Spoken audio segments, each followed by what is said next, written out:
Grupo Expansión. Más allá de la controversia que trajo la reforma al Poder Judicial, el proceso electoral para elegir a juzgadores ya es una realidad. Y la jornada electoral está marcada para el 1 de junio. Así que este 30 de marzo arranca algo inédito en México. Las campañas judiciales para elegir por primera vez y por voto popular a jueces, magistrados y ministros de la Suprema Corte. ¿Cómo van a funcionar las campañas? ¿Cómo conocer a los candidatos? ¿Cómo llegamos a este proceso? ¿Qué riesgos y retos tiene? De esto vamos a platicar hoy en Política y otros datos. Política y otros datos. Segunda temporada. La vida pública a debate. Política y otros datos. Buen jueves, bienvenidos a Política y otros datos. Soy Mariel Ibarra, editora política de Expansión. Hoy es 27 de marzo del 2025 y estamos a unas horas de que arranquen las campañas judiciales y por eso nada mejor que tener aquí a dos expertos en materia electoral que nos van a ayudar a entender este proceso. Georgina de la Fuente, analista y miembro de la Red de Politólogas, bienvenida. Hola Mariel, ¿cómo estás? Encantada de estar aquí. Y Arturo Espinosa Silis, director de Estrategia Electoral, bienvenido Arturo. Hola, ¿cómo están? Buenos días, qué gusto platicar con ustedes. Oigan, pues amigos, no hay plazo que no se cumpla y este domingo, por primera vez nuestro país va a entrar a un proceso nunca antes visto. Las campañas de la elección judicial, en donde el 1 de junio, sí, habrá una elección y tal vez en los siguientes días muchos de ustedes comiencen a escuchar más que habrá esta jornada electoral y verán cosas distintas porque por primera vez en México estarán en juego 881 cargos judiciales. Así que ese domingo vamos a votar por 9 ministras y ministros de la Suprema Corte de Justicia, 18 magistraturas del Tribunal Electoral del Poder Judicial de la Federación y, bueno, muchísimos magistrados y jueces federales, incluyendo integrantes del Tribunal de Disciplina Judicial. Y este domingo, muchos de esos candidatos y candidatas comenzarán a salir a promocionarse. El Instituto Nacional Electoral, el INE, arrancará campañas de promoción del voto. Comenzaremos a ver entrevistas por aquí y por allá con gente desconocida. Y entonces nos quedarán muchísimas preguntas y por eso estamos aquí, Arturo, para que nos ayudes a entender y dar un pasito para atrás de, a ver, ¿cómo llegamos aquí? ¿Qué vamos a elegir? ¿Y cómo vamos a ver estas campañas que pues creo que todo es pregunta? Estamos como que en el vacío en donde decimos no sabemos qué ocurrirá después y cómo se van a ir dando las cosas. Arturo, ¿cómo lo estás viendo tú? Bueno, pues definitivamente estamos ante una elección inédita que nunca antes había ocurrido en nuestro país, producto de la reforma al Poder Judicial, en el que sabemos que una de las claves de esta reforma fue que a los jueces y juezas se les eligiera por voto popular. A todos. Esto también es algo que no pasa en ningún país del mundo. Entonces, digamos, si lo queremos ver positivamente, estamos innovando como nunca se había hecho antes en temas de elegir al Poder Judicial. Híjole, no sé si nos encanta innovar en esto. No sé si nos encanta, porque yo más que innovación creo que es un experimento, pero bueno, además de esto, no solo es a nivel federal, o sea, no solo es la Suprema Corte de Justicia con sus 9 integrantes, no solo es el Tribunal de Disciplina con sus 5 integrantes, no solo son 2 magistraturas de la Sala Superior del Tribunal Electoral y 15 de las salas regionales del Tribunal Electoral, y son cientos de jueces y magistrados federales y magistradas. También son cargos locales, más de 1,600 jueces y juezas locales. Es un mundo de personas que además varios de ellos nunca han hecho campaña y eso es lo que vamos a empezar a ver ahora. Hay que distinguir además entre un mundo de materias diferentes, los jueces o los magistrados que son civiles, los penales, los administrativos, los laborales, los de materias especiales como concursos mercantiles o competencia económica, los electorales, los de la Suprema Corte y los locales. Vamos a empezar en un universo, en una dimensión desconocida de múltiples cargos y múltiples personas por primera vez haciendo campaña y tratando de darse a conocer. Vaya chamba, Gina, que nos han puesto a los ciudadanos, porque nosotros somos los que vamos a ir a las urnas a elegir a todos estos cargos que nos platica Arturo, con un desconocimiento total, porque diferentes encuestas que podemos ver nos hablan de que el 60% de la gente, de la población, no tiene ni idea. Uno, de que va a haber una elección judicial y dos, por supuesto que no saben qué se va a elegir. O sea, de pronto saben que a la Suprema Corte o ministros de la Suprema Corte, y creo que por ahí está eso, más el interés, pero si les hablas de jueces, de magistrados, de ministros, de jueces especializados, de verdad que no tenemos ni idea de qué vamos a elegir. Así es de que ahorita hablaremos de los retos, pero antes de hablar de los retos, Gina, porque creo que es uno de esos, de cómo nos van a enamorar para que realmente hagamos nuestra chamba como ciudadanos y vayamos a votar. Oye, yo no sé si todo el mundo está preparado ya para estar viendo a aspirantes, a juezas y jueces, a estar haciendo bailes en TikTok. Dios mío, nos van a inundar. Pues sí, ya habíamos visto candidatos que sí nos representan, o sea, que sí son representantes populares nuestros. Ahora estos que no lo son tanto, no sé cómo va a funcionar, pero justamente, a ver, este 1 de marzo arrancan campañas. ¿Cuál es el juego? Porque también esto es inédito, evidentemente. El INE ha estado como que, pues a la prisa total, al 5 para las 12, haciendo todas las reglas, los topes de campaña, todo, digamos que las reglas del juego con lo que tienen que jugar estas personas. ¿Qué vamos a ver?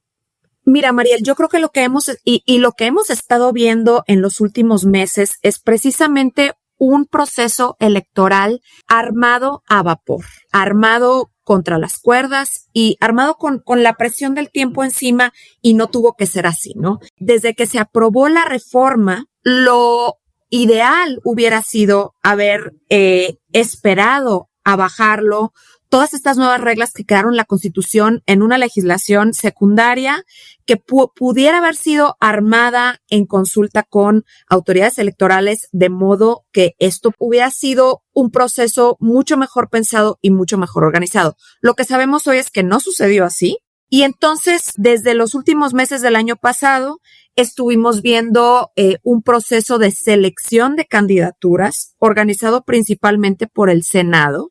Digamos, vimos al Senado erigirse como una autoridad electoral prácticamente.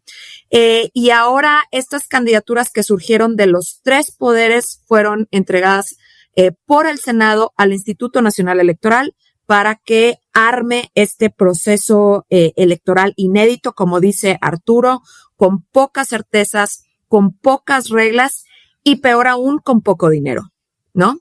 Entonces, efectivamente, el INE tiene que organizar esta elección.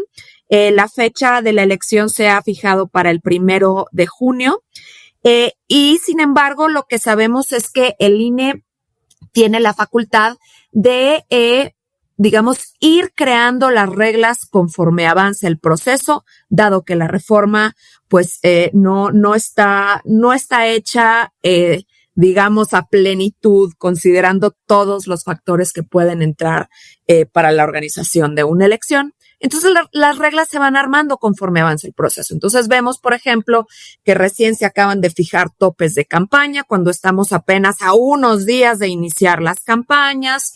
Estamos apenas viendo delimitaciones geográficas de dónde pueden hacer campaña unos y otros, hasta tan solo unos días de hacer campaña. Y desde luego, la tarea del INE es brutal, porque no solamente es una elección inédita, sino, como decía hace unos momentos, pues tiene poco dinero. Y con ese poco dinero tiene que no solamente armar la elección, sino que informarle a la ciudadanía lo que va a suceder el 1 de junio y darle los elementos para que puedan ejercer su voto de una manera informal. Sé, Arturo, que en estrategia electoral tienen una cosa maravillosa que se llama Manual para sobrevivir a la elección judicial. Y creo que justo... a ver, haciendo un pasito para atrás, como decíamos, ayúdanos a entender qué vamos a elegir, porque creo que lo principal es que tú cuando platicas con las personas te dicen, es que no sé cuál es la diferencia entre un ministro, entre un magistrado electoral, un juez especializado. De verdad, ¿qué le recomendarías tú a la gente o a las personas que de verdad quieren meterse un poquito más a la elección? ¿Por dónde empezamos? Porque hay tantas aristas que de verdad dices, ¿por dónde le entro a este animal que es muy grande?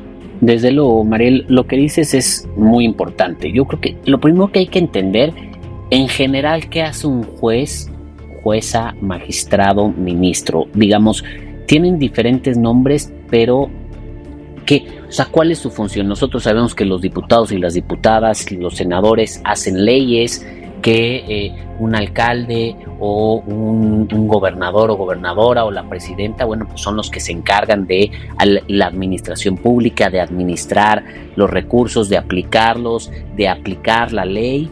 Pero ¿qué hacen los jueces? ¿Qué hace la judicatura? La judicatura son aquellos abogados y abogadas, porque tienen que ser abogados y abogadas, que en una función técnica se encargan de resolver los conflictos o controversias que surjan en torno a la aplicación de la ley.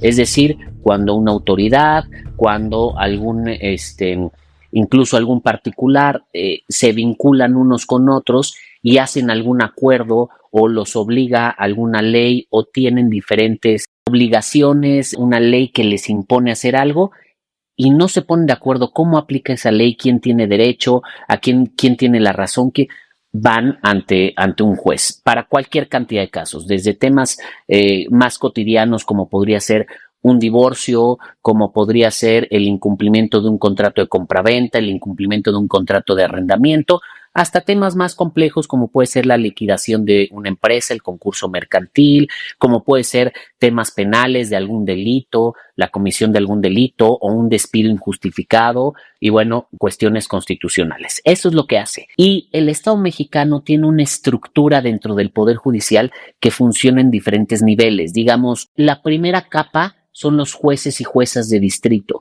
Ellos son los que conocen en primera instancia a nivel federal de cuestiones de amparo. El amparo es la vía a través de la cual puedes proteger, exigir, garantizar los derechos de las personas en contra de actos de autoridad principalmente. Y este amparo, pues lo conocen los jueces de distritos. Hay una segunda instancia que son los magistrados de circuito y hay unos que son magistrados de apelación.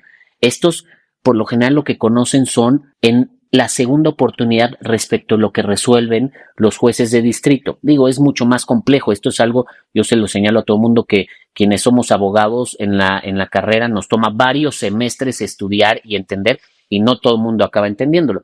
Y la última instancia son los ministros de la Corte, donde llegan los casos más complicados, los casos que tienen que ver con cuestiones constitucionales, con el contraste de la Constitución. Y hay otros órganos, nada más los menciono rápidamente, que son importantes. Hay tribunales especializados, como es el Tribunal Electoral, que solo ve cuestiones electorales y es la máxima instancia en los asuntos electorales, la validez de las elecciones, los actos que emite el INE, temas de selección de candidatura o de dirigencias partidistas. Y esta reforma creó un tribunal de disciplina, un tribunal que se va a encargar de estar vigilando que el actuar de los jueces sea apegado a la ley. Esto también es lo que vamos a elegir. Entonces, para decirlo en resumen, vamos a elegir 386 jueces de distrito, 464 magistrados de circuito. Hay que decirlo, los jueces de distrito y los magistrados de circuito funcionan por materias. En la parte jurídica, pues hay diferentes materias. Hay penal, tiene que ver con delitos, hay laboral, tiene que ver con las relaciones laborales, hay administrativo, tiene que ver con la función pública y los actos del gobierno, hay civil, tiene que ver con las relaciones entre particulares y hay algunas materias específicas como concursos mercantiles o competencia económica. Los jueces de distrito y los magistrados se dividen por materia. Además, vamos a elegir a 5 integrantes del Tribunal de Disciplina Judicial, que te decía, el que se va a encargar de revisar qué están haciendo los jueces y magistrados, 9 ministros y ministras de la Corte, que es el máximo órgano, y en la materia electoral vamos a elegir 15 magistraturas de las salas regionales y 2 magistraturas de la sala superior. Es un catálogo bastante amplio y no entro en lo local. Exactamente, además lo local, cada uno de ustedes en sus estados, en sus entidades, en la ciudad, en la entidad donde vivan, van a tener que elegir, además de esto, a lo propio en materia local. Y esto suena, de verdad que ya incluso hasta me abrumé. Sí, seguramente nuestros amigos también, porque son muchísimos cargos los que están en juego. Y entonces, ¿cómo llegamos, digamos, aquí y cómo enfrentamos a esto? Porque tú hablabas ahorita, por ejemplo, también de este tribunal de disciplina, que es una figura que no existía en México. Se va a crear apenas y se ha hablado mucho de este tribunal, en donde incluso pues estábamos acostumbrados que la máxima instancia, el máximo tribunal era la Suprema Corte de Justicia, o es la Suprema Corte de Justicia de la Nación.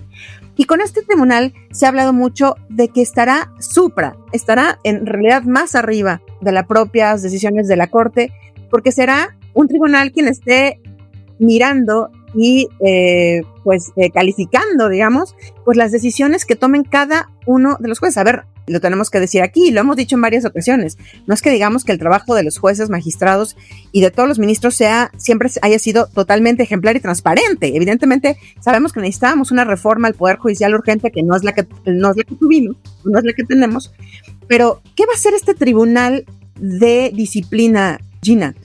Bueno, lo que hizo la reforma es prácticamente eliminar el Consejo de la Judicatura Federal, que era la instancia que prácticamente veía este tema de, digamos, revisar la actuación de juezas y de jueces a nivel nacional y desde luego revisar algunos otros aspectos que tienen que ver con la carrera judicial, ordenar, digamos, reglamentos internos, como una especie de instancia administrativa que podía revisar actos de las juezas y de los jueces. Ahora esa instancia se eliminó y se creó este tribunal de disciplina judicial.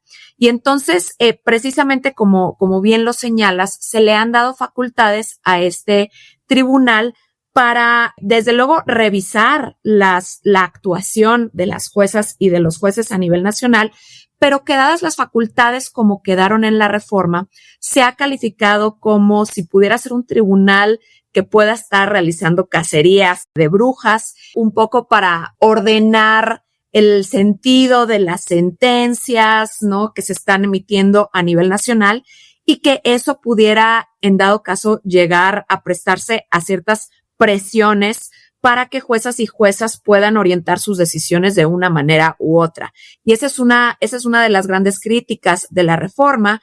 Y lo que tenemos es que además las personas que integran este tribunal de disciplina judicial, desde luego van a ser electas por voto popular, van a ser 5 integrantes. Y no olvidemos, una de las cosas más importantes que tenemos que recordar es cómo llegan las candidaturas, no solamente para el Tribunal de Disciplina Judicial de Nueva Creación, sino para todos los cargos.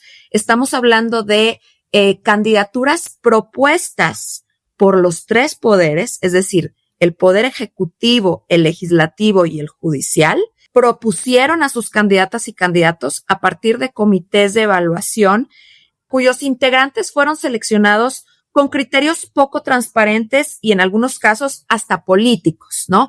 Entonces ahí hay uno de los principales cuestionamientos, es que hubo un primer filtro que quizá pudo tener algunos sesgos políticos que pues desde luego provoca muchos cuestionamientos sobre quiénes son las personas que están siendo propuestas como candidatas para estos cargos. Justo, Arturo, porque ¿quiénes son los candidatos? A ver, cuando hablábamos en la introducción decíamos, vamos a empezar a ver cosas que no habíamos visto y una elección que evidentemente nunca habíamos tenido, porque no vamos a ver a partidos políticos haciendo campaña, no vamos a ver ni al PRI, ni al PAN, ni a Morena, ni a todos estos partidos haciendo campaña por un candidato como son las campañas tradicionales. Vamos a ver cosas distintas, pero entonces, ¿quiénes son los candidatos? ¿Realmente los partidos están fuera de esta elección? En cuanto a las reglas, si nos vamos a la aplicación estricta de la ley, sí están fuera. Los partidos políticos no pueden participar. Y aquí sí hay que cambiarnos mucho el chip. Digamos, si es una elección, como la elección que tenemos para diputados o para el Congreso de la Unión, para la Presidencia de la República, pero no es igual. O sea, es lo mismo, pero es diferente. Vamos a salir a las urnas, vamos a elegir jueces y magistrados, pero la lógica de esta elección es completamente distinta a la lógica de las elecciones de partidos políticos, en donde sí intervienen los partidos políticos. Una de esas primeras diferencias es que aquí no intervienen los partidos políticos. Y hay muchas otras. Lo que te decía ahorita, para elegir a estos jueces, magistrados, ministros, la geografía electoral es totalmente distinta. Las funciones de lo que realiza es totalmente distinta. Y justo ese es uno de los problemas que le veo a esta elección. No hemos tenido ni siquiera tiempo de familiarizarnos con qué hace cada uno. Digamos, estamos descubriendo. Por ejemplo, uno de los asuntos más o menos reciente es esta distinción entre magistrados de circuito y magistrados de apelación. Antes no había, antes era magistrados de tribunales unitarios y magistrados de tribunales colegiados. Cambió la ley hace unos años y ahora hay diferentes. Entonces, pues te tienes que ir familiarizando qué hace cada uno. Y eso te digo, son los que nos dedicamos a estas cuestiones, los abogados, los estudiosos del derecho. La gente común es más difícil de entender. La misma autoridad electoral ha tenido que entender, pues, cuál es la diferencia entre un cargo y otro. Ahora, ¿quiénes están en esta lista? Si revisamos las listas, lo primero que hay que decir es, esta es otra de las distinciones de la elección. Por primera vez no fue la autoridad electoral, una autoridad técnica, la que tuviera el control de todo el proceso electoral de principio a fin. La primera parte del proceso electoral tuvo un control totalmente político por parte de la mesa directiva del Senado. Ellos eran los que emitieron la convocatoria, los que fueron poniendo los lineamientos, los que establecían las reglas, los que eran los directores de la elección en el primer tramo, concretamente, y hay que decirlo con todas sus letras, el presidente de la mesa directiva del Senado era el que iba mandando, Gerardo Fernández Noroña, si se hace esto, no se hace esto, ya se trabó tal comité, nosotros lo hacemos, el sorteo va a ser así.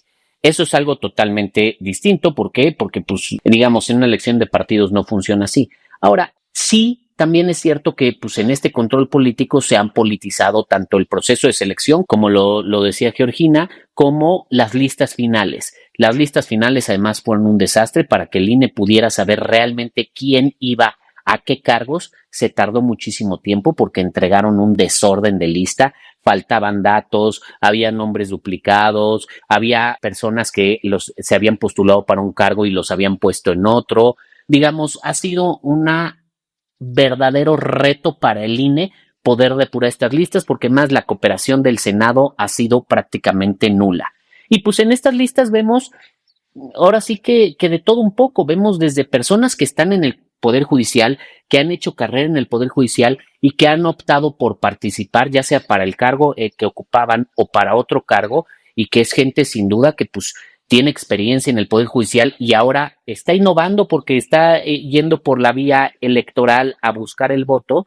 Pero también hemos visto gente de partidos políticos, hemos visto políticos en retiro que han regresado, gente muy vinculada al gobierno actual y a gobiernos pasados que ha querido participar, gente vinculada con liderazgos políticos, brazos derechos, y aquí hay de todo un poco. Incluso hay por ahí para la Suprema Corte hay uno que es representante Morena, hasta hace poco era representante Morena ante el Instituto Electoral de la Ciudad de México. Hay mucha gente muy allegada al exministro Arturo Saldívar, hoy alto funcionario de la Presidencia de la República. Y vamos a ir descubriendo. Además, hay personas que tienen vínculos criminales, hay personas que tienen vínculos con hechos ilícitos, se ha develado, por ahí Miguel Mesa ha hecho señalamientos muy puntuales. Hay de todo en estas listas y vamos a irlas descubriendo. Las listas de jueces y magistrados apenas las dio a conocer el INE ya en su versión final. Y creo que ahora viene un trabajo interesante, Mariel, de ir viendo quiénes son estos perfiles y quiénes están ahí, porque pues a lo mejor y vemos a la justicia un poco alejada, porque muchos de nosotros nunca hemos sido usuarios de la justicia o a lo mejor nunca hemos tenido un juicio, pero es algo que es común que muchos asuntos terminen resolviéndose en los tribunales y sí es importante tener jueces confiables. Es que, Gina, ese es uno de los riesgos, ya para ir entrando justamente a los retos y a los riesgos que tiene esta elección.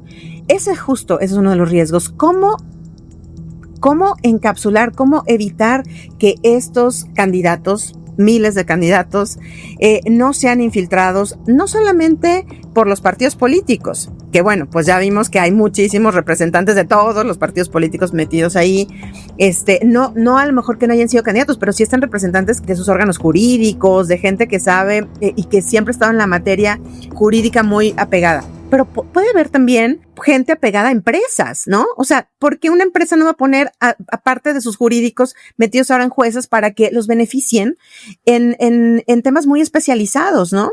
Puede haber gente, pues sí, ya decíamos del empresariado, también puede haber gente, pues del crimen organizado. Y creo que aquí es una de las cosas más, que causa gran alarma, incluso no solo acá. El propio Estados Unidos lo ha comentado, ha dicho, ha puesto las armas, la propia DEA dijo, esto es un foco rojo, porque ¿cómo vamos a cuidar esta elección en donde pues va a ganar quien más dinero tenga, va a ganar quien más promoción haga? Digo, porque hay unos topes de campaña que ahorita los platicamos, que se pusieron hasta 1.4 millones de pesos dependiendo del cargo.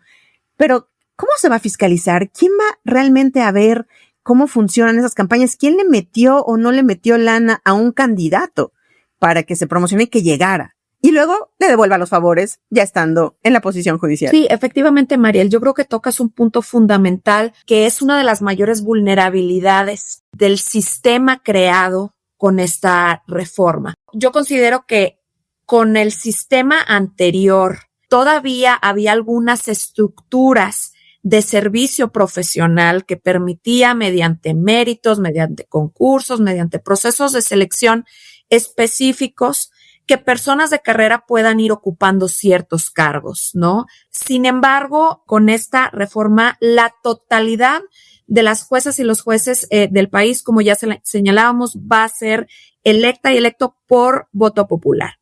Y esto implica que tengan que hacer campaña.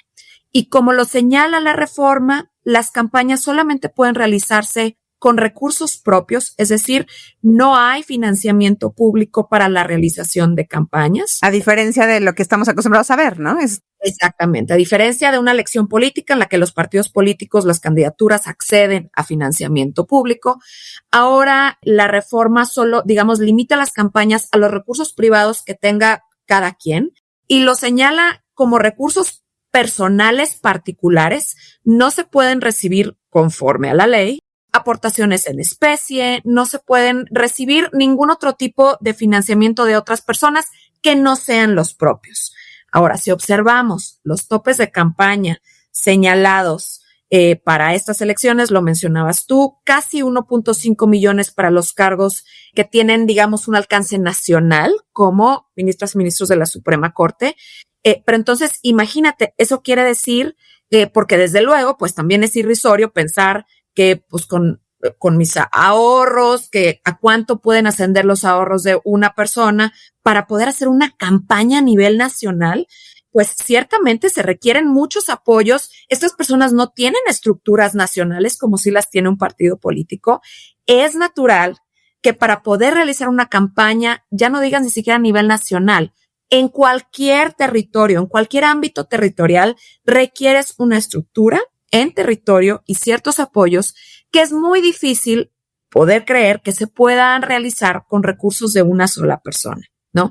Entonces, sí, precisamente una de las grandes preguntas es, si tienes un tope de campaña de 1.5 millones de pesos, ¿estamos esperando que una persona tenga en el banco de sus ahorros más de 1,5 millones de pesos para invertirlos en una campaña? Desde luego, esto se hace, digamos, muy vulnerable para que distintos intereses puedan financiar o aportar estas campañas y que posteriormente pues ya sabemos cómo se cobran esos favores después, ¿no? Arturo, seguramente habrá personas que nos digan, ¿y a poco eso no sucedía en el Poder Judicial actual, no? Evidentemente, digo, aquí no nos estamos engañándonos, o sea, a ver, es decir, sabemos que había muchos retos, pero esta era una oportunidad, me parece, para corregir muchas de las cosas que criticamos en el Poder Judicial. No sé qué piensas, Arturo, pero también otra cosa es, ¿cuánto nos va a costar esta elección? Y más o menos, ¿cuánto es la participación que estamos estimando que tengamos el día de la jornada electoral? Porque creo que ese es otro de los meollos del asunto. Muy poquita participación se piensa, ¿no?, que vamos a tener. Como lo decía Georgina, sin duda los riesgos en esta elección son muchísimos y las vulnerabilidades son amplias. Si bien el Poder Judicial no podemos decir que funcionaba maravillosamente, yo creo que tenía mucha área de oportunidad. Yo creo que durante años se desdeñó el sistema de justicia en México. La última gran reforma fue en 95-96 y después se hicieron algunos ajustes menores, se hicieron reformas más en el sentido de la parte sustantiva, es decir, la parte jurídica, la Constitución, la reforma de 2011, algunas reformas de amparo, y vino la reforma de hace unos años con Arturo Saldívar, que para él eso era lo que iba a cambiar el Poder Judicial, pero el Poder Judicial tenía muchos retos para funcionar mejor. El objetivo es que haya una mejor calidad de la justicia, que haya justicia que sea más rápida, que no haya este rezago. pero tampoco se ve que esta reforma sea la solución en ese sentido. Y como lo señaló Georgina, pues hay muchas vulnerabilidades en las candidaturas, no solo el tema de la inexperiencia de quien llegue, hay personas que están ahí y que nunca han hecho una sentencia, nunca han trabajado en el Poder Judicial, vamos, probablemente ni siquiera litiguen, es decir, ni siquiera, o sea, su desempeño profesional sea ante los tribunales, ante los juzgados. Hay personas que tienen más afinidad política que realmente jurídica. Se va a politizar la justicia. Y por el otro está la vulnerabilidad de los riesgos de la influencia o la incidencia de los capitales privados, de los intereses económicos, de los intereses de las organizaciones criminales. Todo eso pues hace que el sistema, lejos de pintar para mejor, pinte para peor, y es aquí donde ha prendido las alertas del sector empresarial, de las inversiones, de Estados Unidos, de la comunidad internacional y del ámbito de negocios, porque pues esto genera mucha incertidumbre jurídica. Ahora, en temas de costos, el INE pidió un presupuesto de poco más de 13,000 millones de pesos.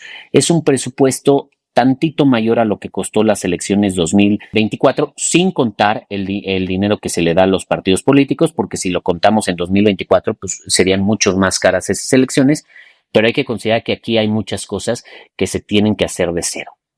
Lo que sabemos es que el Congreso autorizó un presupuesto de prácticamente la mitad o menos de la mitad, poco más de 6,000 millones de pesos, y después se otorgó una ampliación de 800 millones de pesos, aunque se solicitaron al menos 1,500 millones de pesos. ¿Que sí llegó o no llegó esos 800? Pues los 800, los consejeros reportan que sí llegó, pero pues les habían prometido 1,500 y esos 1,500 no llegaron. Ahora, ¿es suficiente o no? ¿Es mucho dinero? Pues sin duda es mucho dinero, 7,000 millones de pesos, pero no es suficiente para el tamaño del reto.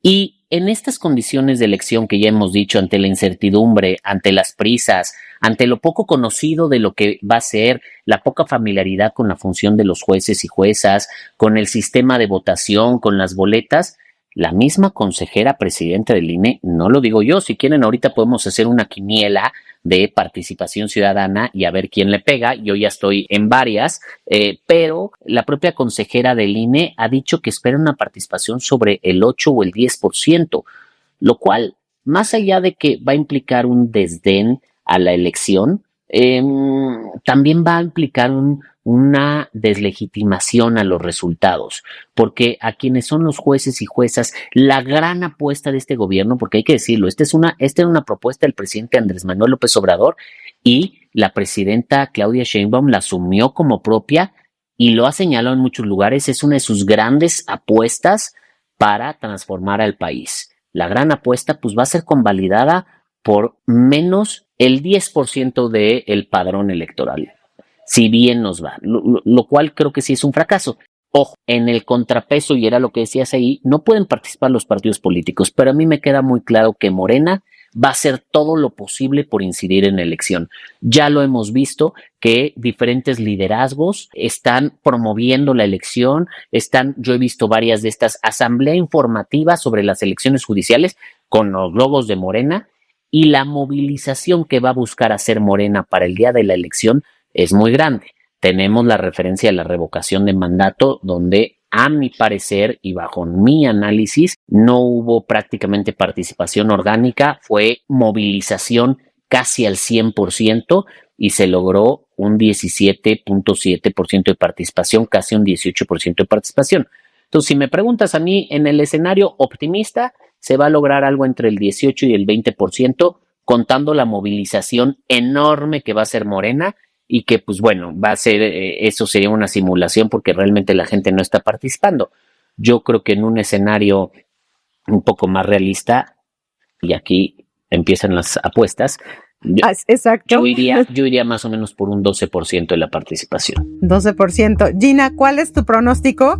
Sabiendo además, sé que, y aquí lo vamos a prometer a los podescuchas, que después podemos tener un podcast donde les digamos cómo va a ser la jornada electoral, cómo se van a contar los votos, los retos de la propia jornada y sobre todo los retos de cómo votar, porque recuérdense que son muchas boletos las que nos van a dar ese domingo. Y ahí hay todo un reto, porque se habla incluso que hasta 10-15 minutos por ciudadano se podría tardar si alguien hace su chamba, evidentemente. Si vas con un papelito, como seguramente de pronto podremos ver muchas imágenes que ya en el celular o en el papelito vas y ya sabes por quién votar, pues a lo mejor será más fácil. Pero si hacemos nuestra chamba nos va a tardar mucho. ¿Cuál es tu pronóstico de participación ciudadana? Sí, Mariel, yo calculo entre 10 y 12%. Particularmente, a ver, es que cuando decimos que esta es una elección inédita en todos los aspectos. En todos. O sea, aquí sí. Y lo que mencionas es fundamental en cómo vamos a votar. O sea, quienes ya tenemos cierta edad y que tenemos ya varios procesos electorales encima,